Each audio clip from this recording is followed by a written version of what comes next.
Di atas kertas mereka bersaudara. Sama-sama mengaku pengikut Rasulullah, mencintai sahabat, menghormati ulama, dan membela sunnah. Namun begitu mikrofon dinyalakan dan kamera dihadapkan, wajah persaudaraan itu berubah jadi mimik curiga, tangan terbuka berubah jadi telunjuk yang menuding, dan dalil yang seharusnya mengayomi, menjelma jadi senjata pemecah jamaah. Inilah paradoks Ahlus Sunnah wal Jamaah di era digital. Sekelompok umat yang secara etimologis mengaku penjaga sunnah dan persatuan, namun secara praktis justru paling aktif mempertontonkan debat sektarian. Di YouTube, komentar saling hujat. Di TikTok, potongan video penuh framing. Di lapangan, pengajian dibubarkan hanya karena perbedaan versi doa kunut. Padahal mereka tidak sedang memperdebatkan eksistensi Tuhan. Tapi apakah Tuhan lebih suka kalau ziarah kubur pakai doa panjang atau pendek? Tidak sedang memperkarakan kebenaran Al-Quran. Tapi apakah bacaan shalawat nariyah itu menyejukkan hati atau membakar akidah? Di satu sisi, umat Islam bersedih melihat dunia memojokkan agamanya. Tapi di sisi lain, sesama muslim justru saling memojokkan dengan kalimat yang sama. Kami hanya ingin menyelamatkan akidahmu. Kalimat indah jika saja tidak dilontarkan dengan nada marah dan jari menuding. Yang satu berseru, tahlilan itu bidah sesat menyesatkan. Yang lain membalas, kalau kamu mati nanti jangan minta didoakan ya. Entah siapa yang lebih dulu mengangkat senjata dalil, tapi yang jelas, perang ini bukan sekadar tentang siapa yang lebih benar. Ini tentang siapa yang lebih dipercaya sebagai penjaga kebenaran. Dan dalam dunia keagamaan, itu lebih berbahaya dari sekadar debat ilmiah. Karena di balik serban dan gamis panjang, seringkali tersembunyi ambisi kecil. Ingin jadi wakil Tuhan di bumi, tanpa perlu ditunjuk langsung oleh Tuhan. Kita hidup di zaman ketika kalimat ikutilah sunnah Rasulullah bisa berarti dua hal yang bertolak belakang. Tergantung siapa yang bicara, di mana dia belajar, dan siapa yang dia anggap sesat. Maka tak heran jika Ahlus Sunnah wal Jamaah hari ini bukan lagi satu arus besar, tapi pecahan-pecahan aliran yang saling mengarungi sungai kebenaran masing-masing, kadang sambil melempar batu ke perahu sebelah. Ironisnya, semua merasa sedang berjihad.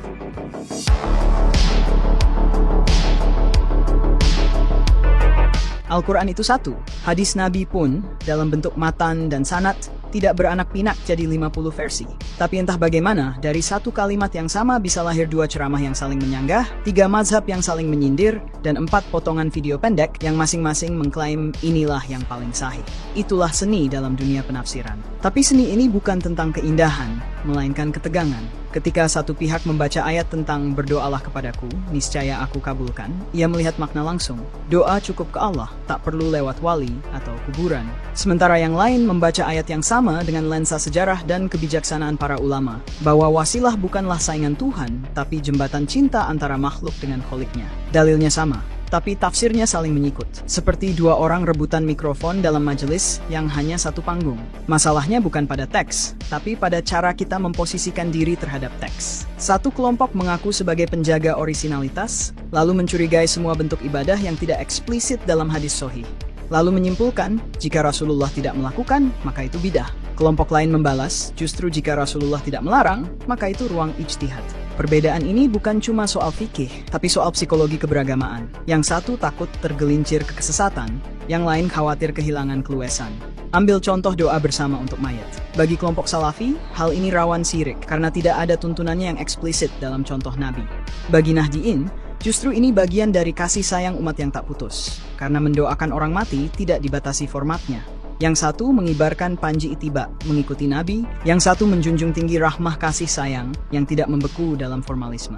Lebih lucu lagi jika debat sudah masuk wilayah teknis. Apakah sholawat harus ditambah dengan kalimat Sayyidina? Apakah ziarah kubur harus menghadap makam atau kiblat? Apakah bacaan Ya Allah Ya Rasulullah saat maulid termasuk istighosah atau istidraj? Maka yang terjadi bukan lagi diskusi, tapi adu kutipan. Yang satu bawa kitab Ibnu Taimiyah dan Ibnu Qayyim, yang lain bawa Imam Nawawi. Yang satu mengutip Syekh Utsaimin, yang lain membentangkan hujah dari Al-Ghazali. Dan saat semua sibuk membuka kitab, tak ada yang sempat membuka hati. Padahal sebagian ulama telah berusaha menulis beberapa kitab untuk mendamaikan ketegangan ini. Seperti Kiai Ali Maksum Krapyak dengan karyanya Hujjatu Ahli Sunnah wal Jamaah, dan Imam Sya'roni menulis panjang lebar dalam kitabnya Al-Mizanul Kubro. Namun rupanya mereka lebih senang bertengkar daripada mencari titik kesamaannya. Di titik ini, umat pun bingung. Bukan karena tidak mengerti mana yang benar, tapi karena tak ada yang mau menjelaskan dengan sejuk. Semua bicara ingin menyelamatkan akidah, tapi gaya bicaranya lebih mirip orang rebutan warisan ketimbang saudara yang ingin saling menolong. Ironis, dalil yang turun untuk membimbing manusia ke jalan yang satu, justru hari ini jadi dalih untuk membenarkan jalan masing-masing. Tuhan menciptakan wahyu agar manusia bersatu, tapi manusia menciptakan perbedaan tafsir agar bisa merasa lebih benar dari tetangganya.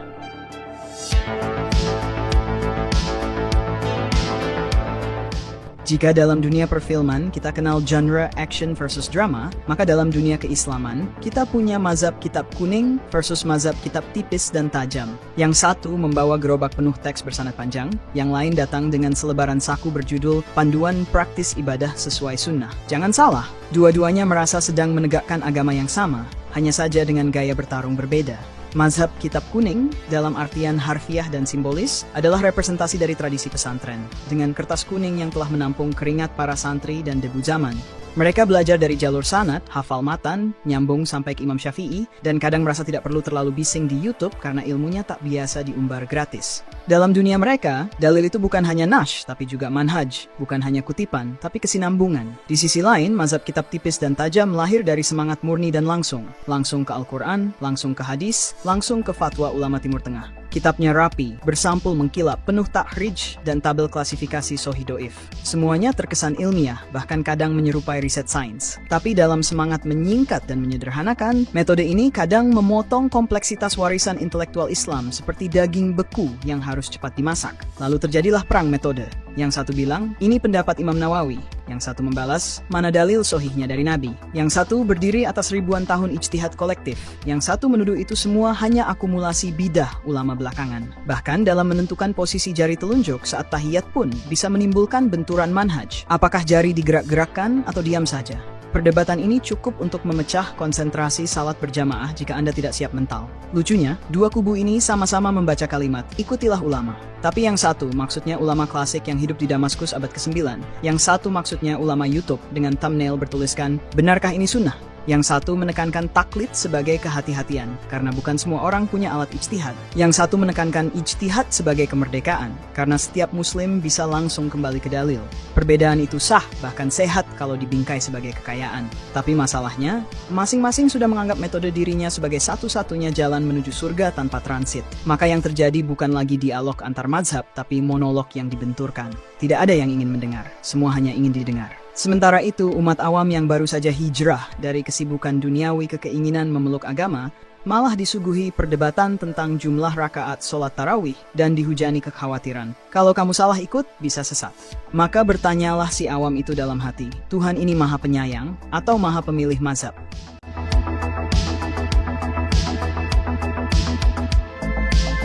Satu hal yang sering luput disadari umat, bahwa agama tak pernah memerintahkan fanatisme. Tapi anehnya, yang paling keras mengaku membela agama justru sering adalah mereka yang paling fanatik. Bukan pada Tuhan, tapi pada mazhab, tokoh, kelompok, atau channel YouTube tempat mereka mengaji tiap malam.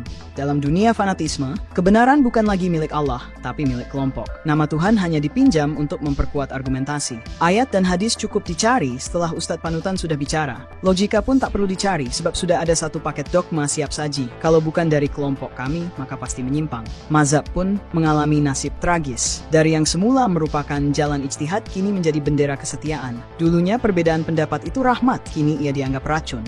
Dulunya khilafiyah adalah ruang dialog. Kini ia menjadi medan tempur, tempat para prajurit keyboard saling mencaci demi kehormatan syekh masing-masing. Maka muncullah fenomena lucu sekaligus tragis. Seorang muslim boleh tak paham isi Al-Quran, tapi tak boleh salah menyebut nama manhaj. Boleh lupa hadis tentang kasih sayang, tapi wajib hafal pernyataan Syekh Fulan tentang bidah kubur.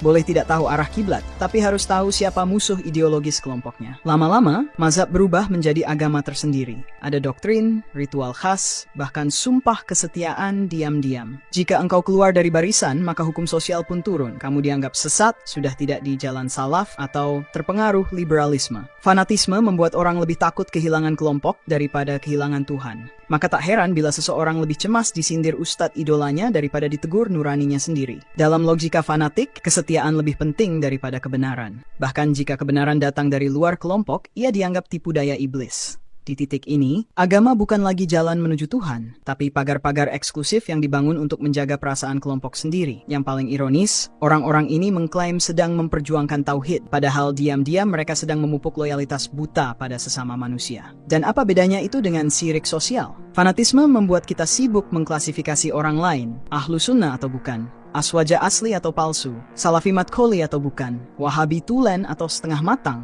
Di balik itu semua, kita lupa pertanyaan paling penting. Masihkah kita jujur kepada Tuhan, atau hanya kepada geng kita? Dan jika kita berani jujur, mungkin kita akan menemukan bahwa sebagian besar dari yang kita pertahankan dengan semangat membara, bukanlah tentang kebenaran wahyu, tapi sekadar warisan ego kolektif yang dibungkus rapi dalam jubah agama.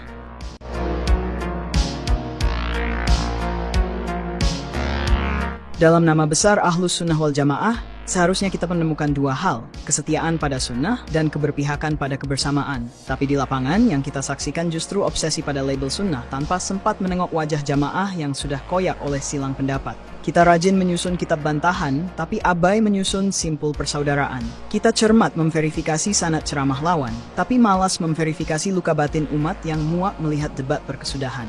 Kita sibuk mencoret bidah dari praktik orang lain, tapi lalai menghapus kesombongan dari dada sendiri. Kita bangga menyebut diri sebagai bagian dari jamaah, padahal dalam kenyataannya, kita hanya sedang membentuk koloni-koloni kecil, berisi orang-orang yang mirip secara teologis dan selera ceramah. Setiap koloni mengklaim paling setia kepada Nabi, tapi diam-diam lebih setia kepada tokoh panutan dan algoritma platform masing-masing. Maka, ketika dua koloni bertemu, yang terjadi bukan salam hangat, melainkan adu dalil yang dingin dan sinis. Persatuan tak lagi jadi cita-cita. Ia digantikan oleh jargon, kami tetap bersatu, asal semua kembali ke manhaj kami. Dan begitulah, jamaah jadi kata yang indah di spanduk, tapi asing di kenyataan. Kita jamaah di musyola masing-masing, berjamaah dalam grup WhatsApp eksklusif, bersatu hanya untuk membahas siapa lagi yang layak diboikot. Lebih tragis lagi, semua ini dilakukan atas nama agama yang sama. Agama yang ajarkan rahmatan lil alamin, bukan kebenaran untuk geng sendiri. Agama yang mengajarkan husnuzan, bukan fitnah berjamaah. Tapi tampaknya kita memang lebih senang memeluk dogma ketimbang mendekap sesama. Maka inilah ironi terbesar kita. Kita mengaku penjaga sunnah, tapi melupakan akhlak Nabi. Kita mengaku bagian dari jamaah, tapi enggan menengok saudara yang berbeda cara membaca hadis. Barangkali kita memang sedang tersesat, bukan karena salah memahami ayat, tapi karena terlalu sibuk mengklaim jalan kita yang paling lurus, hingga tak sadar kita saling dorong dan saling sikut di jalan yang seharusnya ditempuh bersama. Akhirnya, kita pun bertanya, apakah surga hanya boleh dimasuki dengan kartu anggota mazhab tertentu? Ataukah Tuhan justru sedang menunggu kita untuk sekadar saling mendengarkan sebelum saling menilai? Karena bisa jadi di hadapan Tuhan, bukan mereka yang paling banyak dalilnya yang diterima, tapi mereka yang paling sedikit menyakiti saudaranya dengan dalil.